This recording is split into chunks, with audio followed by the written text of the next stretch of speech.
just undescribable. Like following your heart does do something. You do get it is a positive thing.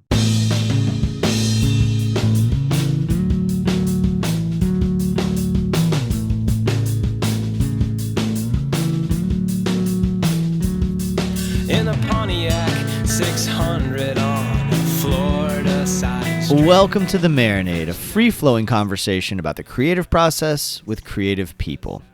Each episode we welcome musicians, actors, comedians, authors, visual artists, filmmakers, anyone who creates art to talk about how and why we make stuff. This is episode 203, and our guest is Chris Otepka of Troubled Hubble. Troubled Hubble is a new-to-me band that just reissued their wonderful 2005 album, Making Beds in a Burning House. This conversation came about because of Jim Hanke, whose work on his podcast, Vinyl Emergency, is an inspiration to me and the Marinade. And when Jim speaks, I listen, and I'm so glad I did. Troubled Hubble is one of those bands that would have been among my favorites had they graced my ears at the time of Making Beds in a Burning House's initial release. They got a great sense of melody. It's a little nerdy. It's a band that slaloms through genre, exactly the kind of thing that I was devouring in 2005. Better late than never. I'm grateful this record came into my life and for the opportunity to connect with Chris. And everyone, it is my pleasure to bring you a conversation with Chris Otepka. Just as the bloods are hills, the gulls, the seas, the skies, the women we meet, horizons on the plants and leaves, the waves reflect, blues and greens, the saints go swim, drive or dive or find a coast, stay alive. It's alright. Video's not something to worry about too much. I need to do a better job of that. As long as you sound good, you sound pretty good, so we should be alright. All right. Man, I'm really looking forward to talking with you. I was just reflecting, how much I appreciate Jim for bringing us together, and just like how I've listened to the record, like, I don't know how many times. I burned a CD to and from work, like devoured this record, and it's wild to me, like thinking about. It just makes no sense to me that the record wasn't in my life 20 years ago.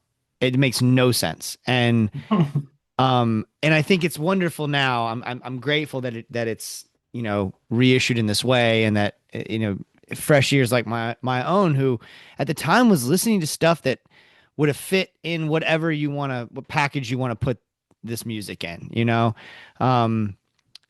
I'm interested in, like, you looking back on it in terms of all this time having passed, like how you process the songs now and how you think about the record. Yep. We've been asked to do that, to re-examine and re-explore and reopen whatever it was 20 years ago, 20 plus years ago, because the songwriting started for that record probably in 02, 03. Mm. So then we toured on it for a couple of years. So we really got to kind of road test all the songs and get really familiar with them, so that by the time we got to the studio, we were ready to go. And I think that definitely contributed to it still kind of being pertinent, is that we just put a lot of time in on the road and in the practice room. So this is a batch of tunes that were pretty well realized, even for our goofy 20-year-old brains at the time. It was something that was pretty tangible. So yeah, we've been asked to re-explore all of the old tunes, and having written the lyrics, it's interesting to, you know, to open it all back up, see where I was. I could talk for a long time probably about the kind of re-exploration. I spent the whole past year diving back into the songs from 20 plus years ago, and Um, there's they I still feel them. So that's great. The great news is that yeah, they're very real to me. The sentiment might have changed in a few spots, but um we had, like I said, dialed the songs in over a couple of years and um, melodically and lyrically and energy wise. And then everything came out physically on CD, and we Mhm. toured and handed them out to people, personally. So there is a lot of 20 and 30-year-old nostalgia right now. And I think it's for that reason that it was like a good, tangible time. And so all the connections kind of have that tangible realness to them. That's Yeah. awesome. How comfortable were you with the at the beginning of the reexamination process? Were you like, oh yeah, let's dive in, or were you like, I don't know, man, this was a long time ago. I don't know if I want to revisit all that shit. It is only 12 tunes, so I kept, playing solo after Hubble and kept a couple of them alive, Hmm. uh, and through like acoustic reinterpretations. But yeah, there were a handful of songs on the record that I was I had some hesitancy, some apprehension, maybe just like how's this gonna go for sure, and so pleasantly surprised. And we did a 10-year anniversary, so we played a good amount of these songs ago, 10 years ago. So they weren't all buried in a vault for 20 years. Mhm. We've been, making reappearances here and there. But the 20-year thing seems like something to celebrate, especially since like, yeah, early 90s, early mid 90s and early mid 2000s. Like I'm enjoying the nostalgia myself. The two concerts I went to this past summer were Tripping Daisy on a 30th anniversary of Firecracker and the Nine Inch Nails Peel It Back 30-year anniversary. So Mhm. uh yeah, um I subscribe to it all too. I think that's an interesting thing because and then maybe there's no good answer to this question.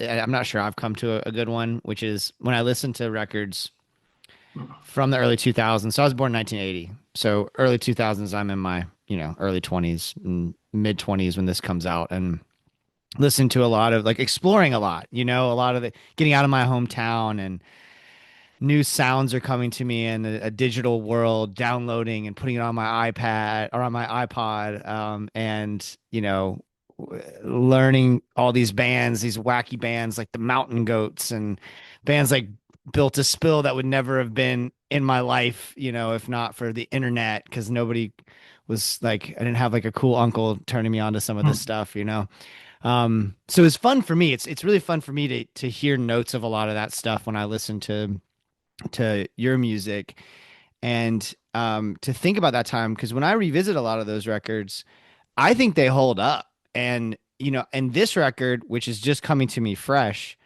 but certainly holds up. And so that isn't. Thanks. It is interesting to me. Like I don't know if that was just a special time. Like when you go back to that place, did it feel like there was something special in the air, or were you just doing the thing? Like what, as you're revisiting it, what kind of memories do you have? A lot of CDs. There's a lot of CDs and sharing music still through mixtapes.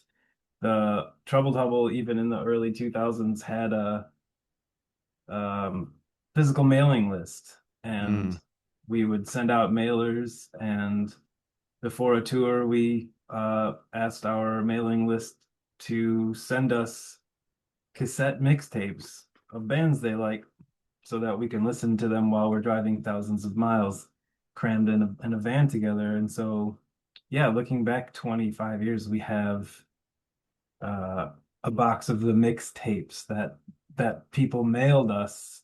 So, like that vibe kind of like just pardon me, pardon my stool. Sorry about the chair. you're good. That vibe was, it was just a college rock vibe, Mm, and yeah, Mountain Goats were putting out cassette tapes at, even the Neutral Milk Hotel record, mm, the Aeroplane record was like a cassette tape when I first heard it, Um, but yeah, to your question, looking back then, I think that that wholesome, like kind of uncorrupted, you know, vibe was just, it's not going to be mass produced. It's not going to be exploited on any kind of social media platform. It was safe. It was just like a safe time.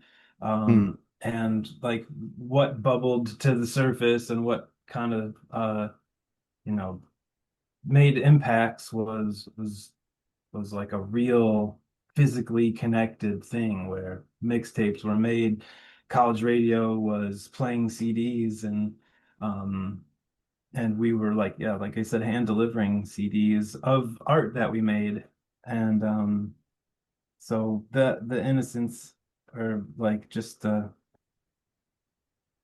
mean, it was the last of its kind of time before streaming, like in 2000, what, five, six, when it came Yeah. in. I think Um, Spotify is 2007, I think, but streaming was already happening in some, Pandora was already happening in some yeah, capacity. And CD Baby was I think what, like the first kind of digital music. I guess MySpace Hmm, hosted digital tracks too. yeah. But yeah, that was like the whole new frontier right before us. So we just got to enjoy like the last um kind of mail order club, sort of that being the, you know, biggest thing that you could do as far as subscribing to music. You could, I did the Up Records, K Records, Kill Rock Stars. Merge had a mail order club. Matador had a Hmm. mail order club. And then, yeah, eventually some of these cool bands like Mountain Goats and Spoon and John Vanderslice, like these cool indie rock bands, started, you know, making those ripples by touring, and we were making ripples by touring our asses off. And so, yeah, some labels made it, some didn't, and some bands hung in there. And so, yeah, it got to be a lot at once. And it's really nice to remember the good times. I like that. Okay. I'll shelve my question about the end times then. Oh no, go ahead. Because I am sort of curious about that as I think about how great this record is. And then, what, a couple hundred and some days later, you guys broke up. Um, like what was, I mean, you had to have known you had a special record on your hands, I would hope. And maybe did you, I guess would be a better question. And then like what did that feel like to have this really special thing that 20 years later people are reconnecting with or connecting with for the first time, and then not that long after you're no more. Yeah, I didn't realize until uh this year that it was only 100 days when our friend Jim, pointed that out. And we had been touring the songs and preparing the songs for a few years, and we had booked all of our own shows, um, kept our own mailing list, and we're in charge of like our own destiny in that way. And then um, playing CMJ and meeting Lookout Records and getting like a management team uh, and a booking agent um, kind of instantly alienated us from the the support that we had put together so organically. And I don't know, kind of uh, I don't know if I ever fully connected with the I mean, I was excited about getting signed. That was our goal, was to get signed and to get a label and to get the support system that could help us, push through to the next level. And so we signed with a relatively big label at the time, and yeah, jumped on Monterey Peninsula's booking agency. And I had to hand over 5 years of booking contacts that we had made and had all of our own dealings with through the years. I had to hand that list over to our new booking agent, and Lookout wanted, the publishing rights to the songs. And these were Mm. songs that we'd been playing for a couple of years. And so setting up like publishing and just trying to make what we did fit into this like pseudo major label thing on the cusp of digital distribution and you know, the definition of a DIY band like kind of changing, you know, when they can support their own digital music. It just felt there was a lot of like garble in the new organization of the band. Um, and I remember feeling a little stifled because having played the songs on the record for a few years, was ready to play and write new stuff, and we were kind of uh beholden. We were Mm. just we had Hmm. to represent the new Lookout record. In the mean, like all the while, like Lookout seemed to be going, you know, in the wrong direction. And so um there was a delay around the release. And so yeah, the 100 days in there was also preparing for a few weeks out on the road, of which we only made one. Um, because yeah, after like a week, 10 days in, it felt completely different. It was a totally different Mm. experience. Wow. And so yeah, I totally um take the full blame. I pulled the plug. I did. Mm. And I'm lucky enough that these dudes, wanted to hang out again 10 years later and again 20 years later. And yeah, what could have been, I think, is pretty irrelevant because Hmm. it's like everyone went on to, you know, good success, good healthy existence, family, other Yeah. bands. I never stopped playing. I don't think anybody stopped playing or creating in the 20 years. So yeah, it's just like a slow burn continuation of the original party. And we had to kind of like let maybe uh some of what didn't belong kind of fleck away. Man, I hope that didn't sound mean, but Not at all, but it does bring up some questions for me, which I appreciate. Because it makes me think, and I'm trying not to get overly. I don't want to turn this back to what I'm doing now, but I'm making a record for the first time of my songs, and it's like relatively, I mean, a couple weeks old idea. I mean, I've had it in the back of my mind, but I'm talking about like hiring the producer. We're setting studio, we're setting time to get in the studio. I'm raising money for it. It's happening. And I'm thinking, I'm already forward thinking because that's how my brain works. And I'm thinking about like the lessons I've learned through talking to artists over the years about what worked and what didn't in terms of longevity and all kinds of things. And I listen, I'm a middle school teacher. I'll probably always be a middle school teacher.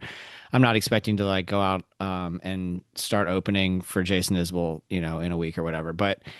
Um, but I do want to like set up book some shows this summer and, tour a little bit and bring this guy. And there's like all these romantic ideas in my head. And I'm not like Pollyannish about it. I realize how difficult it can be and so forth. But what I hear you saying is like, and correct me if I'm wrong, there was still like quite a bit of romance when you were sort of doing your own thing. And then as soon as the structure changed and other people got involved rather than just you guys, it kind of sucked some of that, like a significant amount of that romance out. yeah, that's a great way to say it. That sums it up really nicely. Okay, so in the Um, romantic period, let's think about the good times. mhm. Because I romanticize that time as well, as I kind of alluded to earlier, and I think about the bands that I was listening to and I'm discovering for me. Frightened Rabbit, and you mentioned Spoon earlier, and gosh, I could go Yeah. on and on. And I love those records and continue to love those records. Yeah. Um, what in those miles and miles and miles on the road and listening to the mixtapes and things people sent you and so forth, like what kind of opportunities did you have to sort of cross paths with some of those bands and play with those bands, and how do you look back on that time?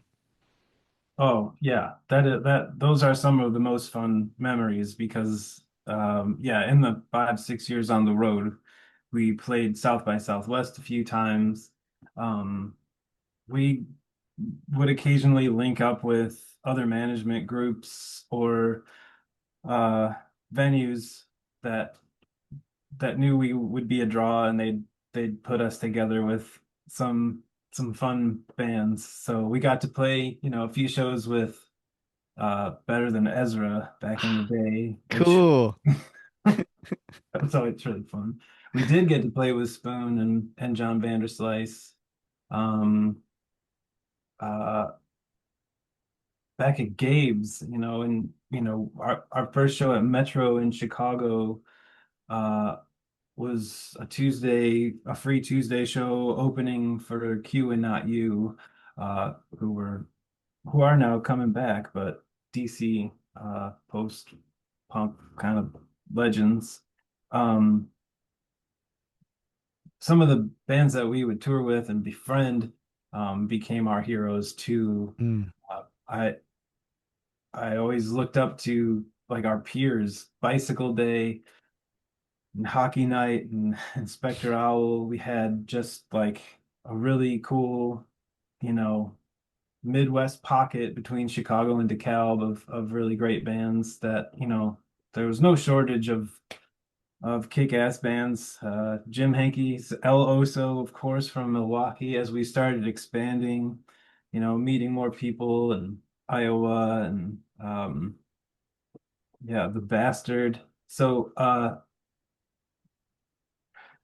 I love hanging out with the three other guys because they drum up these memories that I never would have remembered, and likewise. So um one of our last tours was opening for a band from the UK called Maximo Park, and that was a really nice catered tour where the crowd was pretty built in, and we just got to go do our thing for 30 minutes before them for a few weeks and on both coasts, and we had just the most fun ever. We would bring a painter around with us to set up an 8x4, 4x8 canvas on the side of the stage, and he'd get nuts with paint and create something while we played our set. And he came to get a grant that allowed him to go on the road with us for 60 days, and we were pulling a 5x8 trailer full of canvases and paint, and um, yeah, it was pre-cell phone, and we had friends kind of everywhere we went, eventually, through Texas and California and uh, through Montana and Canada. And so, yeah, the experiences are seemingly endless. We had to, as along with opening all these songs back up and learning how to play them again and finding the feeling in all of the songs again. We've been going through old video footage and Rubbermaid containers full of pictures. Mm. And so, yeah, things I never would have ever remembered that we have on like little 4x6 printed out pictures from back then. And, they weren't originally digital photos. And so I mean, that could be an entire year's project, just kind of excavating all of like the physical show posters and pictures and videos. And yeah, the memories. There's no more wonderful feeling though than someone in the band reminding you of some especially goofy show because there were hundreds of them. So That's uh, really was somebody in particular like the archivist or something, or like because Nate I lament that about my life. Is just like what a bad job I've done about keeping up with pictures and stuff like that. That's awesome. What a gift. We were lucky that Nate was, into photography. had a Mm. few cameras, had a few video cameras, and also which we should pull out and represent. Like he had a Polaroid project going for a few years. I can't even tell you how many stacks of Polaroid film he bought through the years, but his Polaroid camera like captured a lot of great magic too. We got linked up with Kenny Arnoff, the drummer from Mellencamp's original band, Oh and wow. hundreds and hundreds of bands since. He's Sammy Hagar's drummer now. Oh, dope. We got to play some shows with Kenny Arnoff, and like yeah, there's a Polaroid picture of Nate and Kenny Arnoff that is a one of a kind, beautiful, beautiful portrait of just like yeah, this one tiny moment in time that is like the answer to your question. There's just like endless amounts of experiences that we're still trying to remember and represent. I love those folks that have like the kind of folks that are a part of this history, but that are, you know, the drummer from so and so's band, or and then they're the drummer in this other badass, you know, legends band. There's the stories that those folks have, and like the times that one of the things that I learned early on with the Marinade is I try to anytime I can sit down with somebody like that, I try to sit down with them because they have such incredible stories. You know, like Mhm.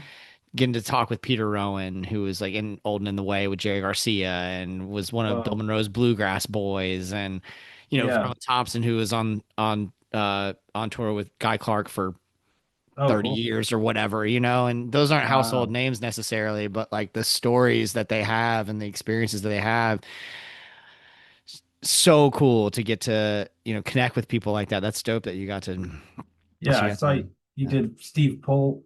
Yeah, Yeah, that guy's yeah. a fun storyteller. Oh, he's a maniac in the best way. Yeah, we had Yeah. a great time. I mean, you know, you know, co-wrote with Jewel and dated Jewel and like all these wild things in the video, in the famous video and all this. But Steve isn't necessarily a household name, you know, but he's got that niche kind of Mhm. following and hell of a songwriter too and a hell of a performer. He's like in his 60s. He Definitely. jumped off the stage when I saw him last. Oh, wow. That was like above my head. Um, not that I'm that tall, but still, yeah, pretty wild. That's awesome. You got to have those experiences. So what was, it sounds like a really, I mean, I'm hearing you say like you've got Nate who's doing all this photography and videography and all this kind of stuff and capturing all these moments. You've got this guy who's painting. Like there's, it sounds like an incredibly manically expressive kind of time, you know, like what Mhm. did the creative process look like for you guys? Wow, manically expressive for sure. Uh we were putting everything into it without knowing exactly what would come out. We were working off all of like the end of all of our passions and energies. Like it was we were dumping it into this thing to just see what might come out. The creative process was it started from the very minute that I met Nate Lansram, the drummer, uh, who at the ages of 16, he and I both had a job at a movie theater. I hadn't met him yet, and I was walking across the lobby of this movie theater one day, and the guy who's collecting tickets at the post is playing a drum beat with his hands on the ticket post, and it's just kind of playing in the lobby. He's kind of just tapping on this metal stand where he tears the tickets and puts them in.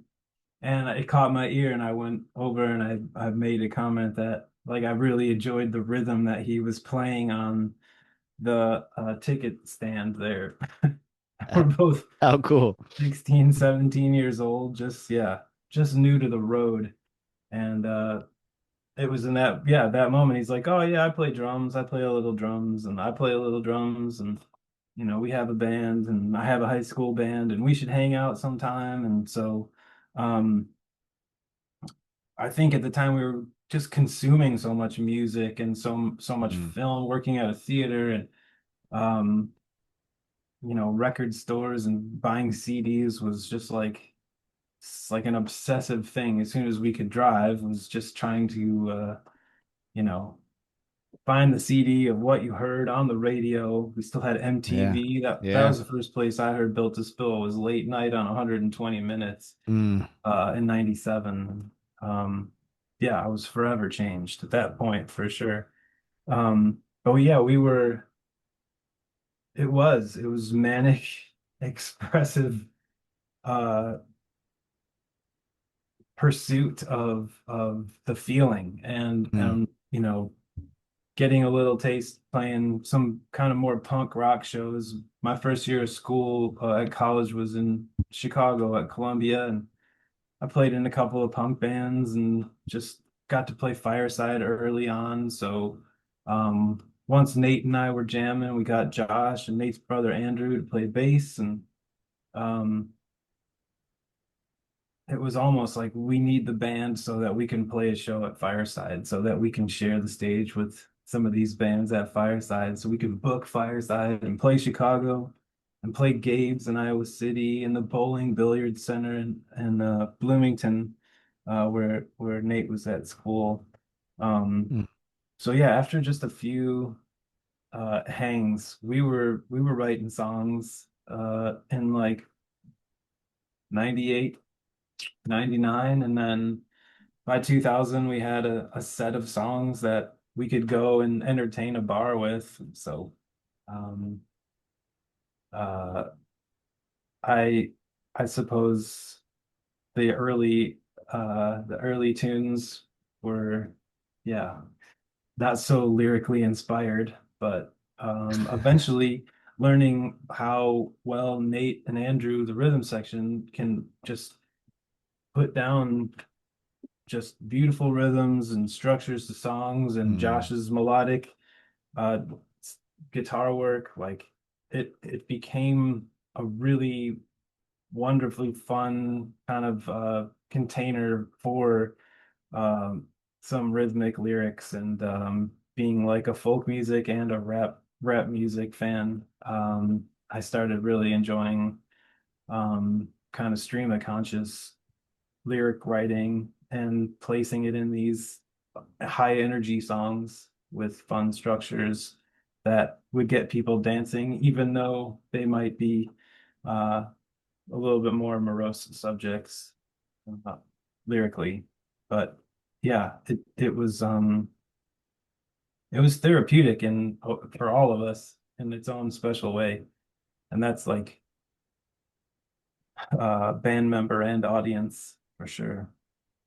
It's so interesting that I really appreciate all of that and how you just phrase that because we've brought up Jim Hanke a couple times, who connected us and has for folks listening. A lot of folks listening probably know Jim's work with his show, The Vinyl Emergency, which is Love it. outstanding, great show.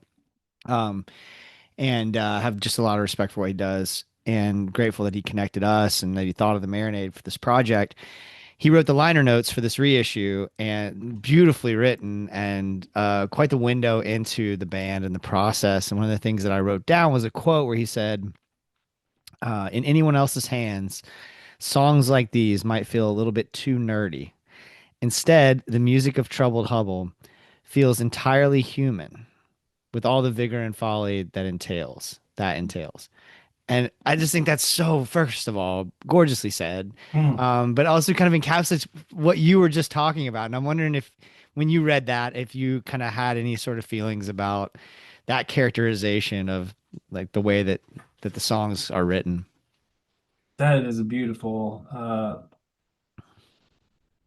yeah, beautifully written by Jim. The liner notes, yeah, we're honored to have him uh produce that. Yeah, I'm moved. I'm a little speechless for that such a sweet sentiment. And yeah, to have him celebrating it again with us. Uh, it's really been a huge group effort this time around, with the reimagining of the artwork and Mm. getting in touch with people who were part of the project originally, and now the whole new label, Foreign Leisure, helping us. Um, yeah, there's a part of re-exploring all of this where it is uh I suppose just getting in touch with, yeah, I mean, obviously, inevitably, we're getting in touch with our younger selves, younger Mm. versions of ourselves. And like, yeah, it's refreshing that it's not all cringe, that that the sincerity was there enough for it to have lasted through time like that. And um it wasn't, on the front of our brains back then to ensure that test of time, but it happened, I think, organically. And so yeah, it was a sincerity because I think the four of us really loved each other. Like we were just four goofballs, and the adventure, just to think of the four of us just packing our van and driving across the country without a cell phone and with Yeah, all of yeah. our clunky Printed out gear. MapQuest Totally. directions and an atlas, Still and have them. I still yeah, have the original printouts that's for the fun. first few tours. But to think of doing that now, even still to this day, not really knowing a whole lot about car maintenance, but especially back then, to just jump into this tank and drive across the country without any idea. I mean, it was the perfect jump in the universe will catch you test. And it did. It did. We jumped in it and we were caught and guided, and and it was affirming, that like, Mm. wow, following your heart really does do something, completely uh just undescribable. Like following your heart does do something. You do get, it is a positive thing. And I don't know, maybe just being younger and more innocent, it's easier to find that relationship with, that trust in your own intuition, like the trust in your own, like, just Mm. you haven't had time to work up a lot of self-doubt. Yeah, And yeah. so it's really fun to go back and then like be in touch with that sort of, kind of more free-spirited, but it's an affirming feeling, like this is something because it was something real. And yeah, we have people now hanging out with us telling us that, Yeah. we've got people buying the reissue and saying that it meant something to them. And I mean, it meant something to us, and it always will. And so yeah, the celebration is uh it, it's it, it's going to be what we're just doing exclusively. Like having to re-examine and re-explore has been really fun, and getting in touch with the emotional part of like what brought us all here, brought us all together, is wonderful. But maybe we'll write some new stuff, but we got some shows that we're gonna play, and that's where we can, be in full celebration mode. And that's in this point in our lives. Like, we've played a couple of shows so far. We've had children in the audience that were not there 10 years ago, especially 20 years ago. And so we get to enjoy all the new stuff about the record and the new connections that it's going to make and that it has made. Um, yeah, with Foreign Leisure to start. And um, yeah, Jim has really helped us with the social media, and Kyle Romberg did our artwork. We've got this guy, Dane Hokinson in Wisconsin, who's helping us with so much of the artwork and the promo for the new reissue. And So yeah, it's like everyone who's part of it um is it's because they've always been a part of it, I think, right now. And so we're gonna celebrate that and then, enjoy anything else that it might open up. That's great. So we've talked about look when I'm thinking about looking back, I look back at a lot of things. I'm a pretty I try not to be overly nostalgic, but I just am. Like there's just not I don't know I don't know what to do about it or if I need to do anything about it, but I definitely look back a lot. And when I look back at 20 years ago, a lot of things I'm really proud of, a lot of things I find incredibly exciting about those times. I also look back with a great deal of critical, like a very critical eye for me, the person. And I'm curious about like when you look back, how much you're thinking about Chris the person 20 years ago versus just the creative, and like how you feel about that guy looking Hmm. back on him. That's a cool question. Um, well, I hear like my adolescence in my voice and just like the Yeah. performance. I sound like a young 20-year-old. It's a little more high pitch. Uh, and yeah, considering what life has been since then, um, you know, I suppose I have like the old man, like, oh, that guy thought he knew what he was talking about. I know what I'm talking about. And so I might get I don't know. I don't have kids, but I might like kind of have like more of a, conservative dad sort of feeling towards young 22, 3-year-old me.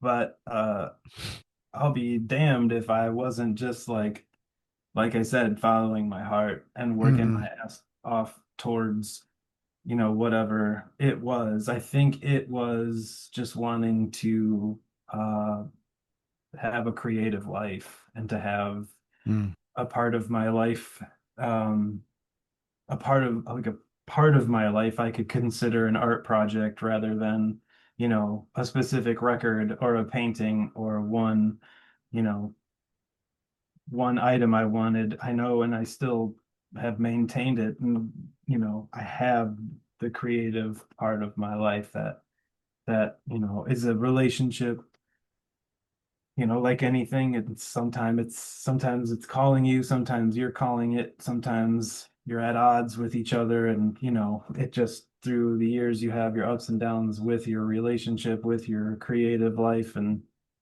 real life or non-creative life seeps in and you get it, you have to fight and it make the time and treat it right so that it treats you right. And Mm. um you know I've been through all of I think the full range of relationship, like where I tried to stop playing. I knew I didn't know how to stop playing, and that lasted a very short time.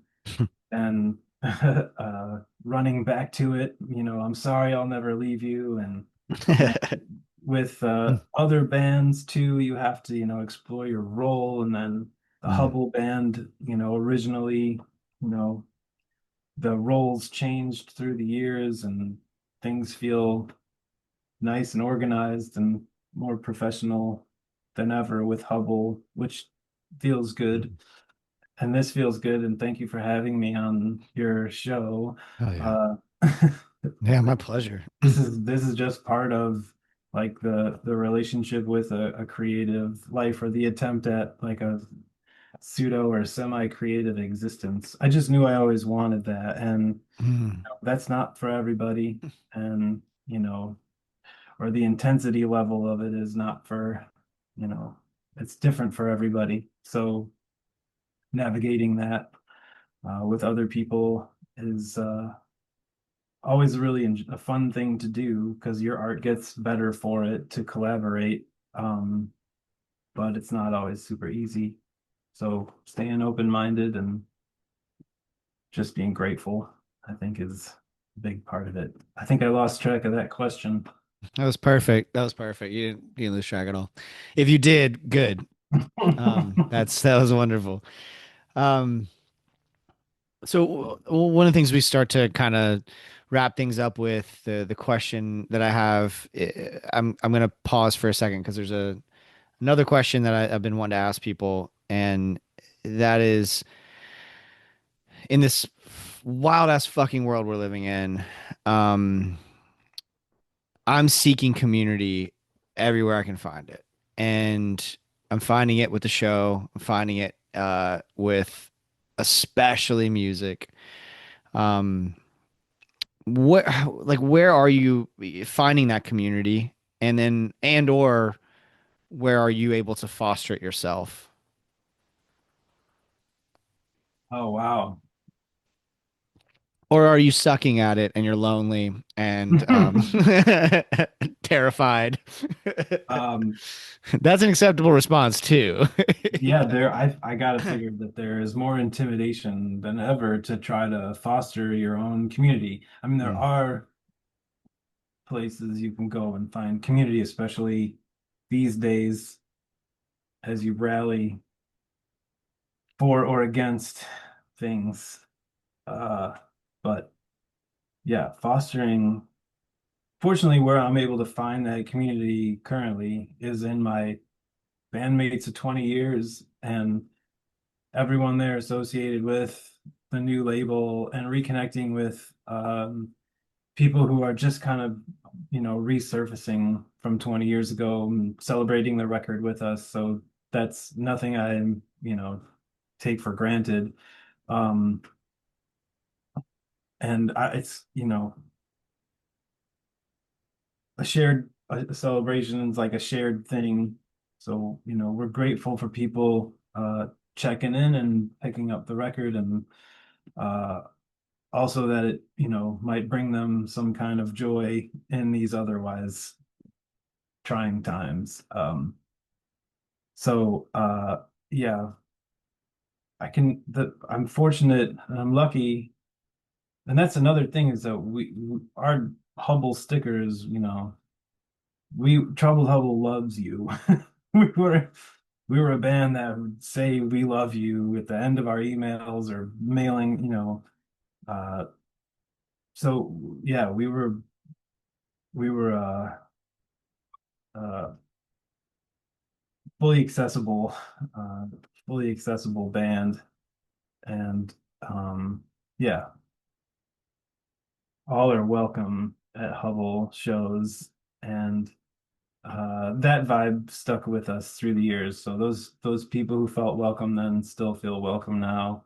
And, maybe some of us more than others felt like outcasts and, weirdos that needed a place to feel comfortable. And that's definitely what a Hubble show was and a Hubble record was, um, finding that good acceptance in an otherwise chilly world. But yeah, I can only hope to foster more community. I mean, like there is literally an administration, administering div like divide. Yeah. So, Yeah. any kind of force against that is great. So we're lucky that we have this Hubble machine to do it with, and Hell yeah. people do. Yeah. I mean, and that's why, of course, I'm asking the question is like, I'm just everywhere I can, I'm trying to find community and plug into it and, stay kind of grounded in that way and reminding myself that there are more people, that that community and that don't want to divide and that, my shirt says all my homies hate fascists. I think most of us do hate Oh, hell yeah. fascists. I think most of us agree. I think most people are my homies I'm in in the that right place regard. here. Yeah, it Yeah. starts right here. Yeah. So, um, Aw. yeah. All right. So this has been such a pleasure, man. We usually start to wrap things up with what you're getting down Cool. on. So that is the art that has you fired up at the moment. It could be like music you're listening to, but it could be a TV show or a book you read or a painting you saw or whatever it is. Okay. That's the questions, Art, that got me fired up right now. Yeah, like what are you consuming? What are you fired up about? For sure. Having spent so much time on the road, crashing at people's houses, you know, places I was not familiar with where we needed to feel welcome. Uh, I really do enjoy uh, helping out bands on the road when I can. Mm. And they're a friend of mine, a band that I met several years ago at Treefort Music Festival. They're called Sago, and they're from Los Angeles. And they just came through the Midwest this past week, and the four-piece band, just wonderful kids, uh, brilliant musicians, some great records, and super fun to hang out with. They crashed at the house this past week. I got to go and see them. They gave me 8 guest list spots their show That's in fun. Chicago. That's fun. Uh, yeah, they gave me a hat. I got the Sago cap, Cool. uh, and some Sago socks. This was Ah, not expected that I get to I do. love sock merch. I like socks. I'm a sock guy. I love sock merch. I've got Future Bird socks. I got Jason Isbell Oh, socks. nice. Give me all the socks. Heck Yeah. yeah, for sure. So Sego, yeah, they also put out a tour Mm. exclusive CD, and I'm lucky to have a CD player in the car still. So Yeah, me I've too. been enjoying the shit out of their new tour exclusive CD by Sego. I just got to do a little tour this past fall with a songwriter from Massachusetts named Jake McKelvey, who is brilliant and gets Mm. 1,000 times better every time I see him. We've traveled overseas and I love his music, but this tour, especially this past September, he was just like on fire. His music is so rad. His songwriting and guitar playing is so cool. So Jake McKelvey and Sago and the Hallelujah Ward, of course, from Wisconsin, from Milwaukee. They share the Foreign Leisure record label with us, and they just put out a great new record a couple months before us. So the new Hell Hallelujah yeah. Ward, Sega, Jake McKelvey. There's yeah, all kinds of stuff floating around lately that I'm feeling really inspired by, and just happy to be a part of the same little solar system that it's all into. So That's cool. Yeah. Quick love for Milwaukee just in general, by the yeah, way. I feel like Milwaukee doesn't get its flowers like it should. It's a badass city. There's a lot of agreed. cool stuff there. A lot of cool music there. The beer's Yeah. good. Food's good. Yes. Bike infrastructure. Big fan. Yeah, for sure. Weather leaves a lot to be desired for a Floridian, but the rest of it I'm on Yeah. board with. Summerfest, nice lakefront. Hell yeah. Dude, thank you so much, Chris. This has Thank been you, such a Jason. pleasure. Yeah, this has been great. Everybody go out and check out the record, Making Beds in a Burning House, and all the other stuff too. You got what, like 8 releases in 6 years? You did something crazy like that, y'all did? There's some fun stuff out there. Yeah. So check it out. Some better than others. Dive in, Thanks. everybody.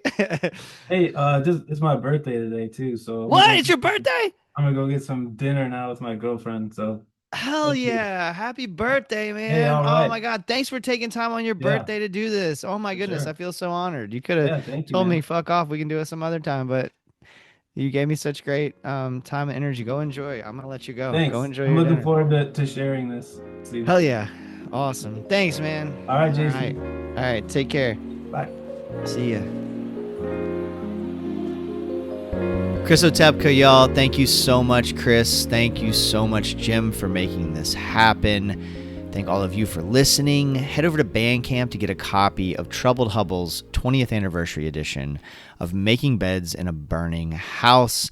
MarinadePodcast.com for all things the Marinade. Follow us on all the socials. We're even on Facebook. We're on Spoutable. We're on all the things. Pretty active on Twitter and Instagram specifically, though. Subscribe and give us a 5-star rating on your podcast app. Tell a friend about the show. These are all free ways to support the Marinade. Go do that right now while you're listening, please. It makes a big difference for us and costs so little of your time and energy. Also, make sure you follow Life's Greatest Hits on socials. We're on Instagram, Blue Sky, Twitter, so especially on Instagram. My dear friend Jordan Foley and I have a podcast that we are having a lot of fun with. The latest episode features Planting by the Signs by S.G. Goodman. Thank you, thank you, thank you for supporting that thing and listening. The support has been incredible. If you really like what we're doing with this Marinade thing, consider joining our Patreon community. For just $2 a month, you can gain access to Patreon exclusive content like our show Jason's Journey, where I talk about the moments that shape my creative life and provide a window into the process of making the Marinade. I just posted a Jason's Journey the other day, and I did so about the album that I'm making. So if you haven't heard yet, I'm making a record of my original tunes. It's going to be 5 songs. I'm thrilled with this process so far. My dear friend Chris Belcher is producing. I never imagined I'd do this, y'all. I realized pretty early in this process of making the decision and starting to make it happen, there's no way this happens without the Marinade. So thank you, thank you, thank you for listening. I'm trying to keep Patreon patrons updated about that process, that record-making process.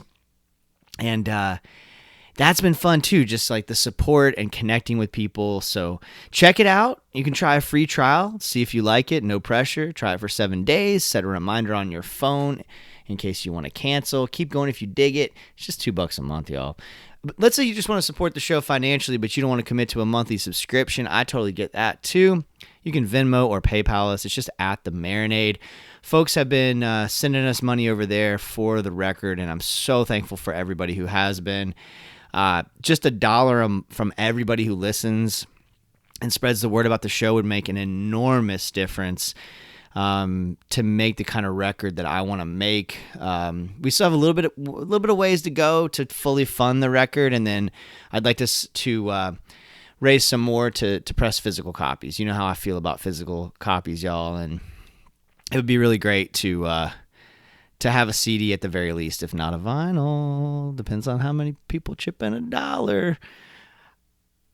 It's just been an incredible creative season for me, and I just want to thank everybody for supporting the work that I do, in whatever capacity. Just listening makes a big difference. Following us on socials makes a big difference. Sending me a message makes a big difference.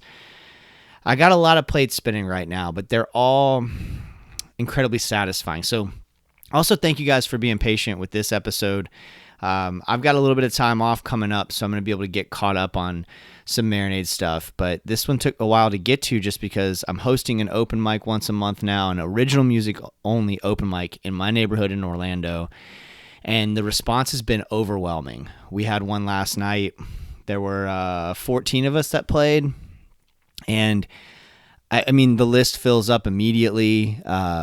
Incredible talent, y'all. Eden Archer played. Jordan Foley and his wife Mariah played the first one.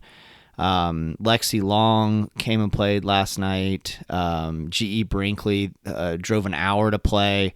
There's just like a real hunger for original music and community, and I'm grateful that I can provide a little bit of that outlet. So thank you for your patience in me getting this one out. There's also been just life be lifing, but everything's in a good spot right now, and I'm fired up. So coming up, y'all, just about 2 weeks I've got, and then I've got a couple of weeks off. So during that time, to keep myself from really going through the existential dread, I'll be releasing several episodes of the Marinade as well as the Life's Greatest Hits. Above all, I'm just so thankful that you listen and spread the word about the Marinade.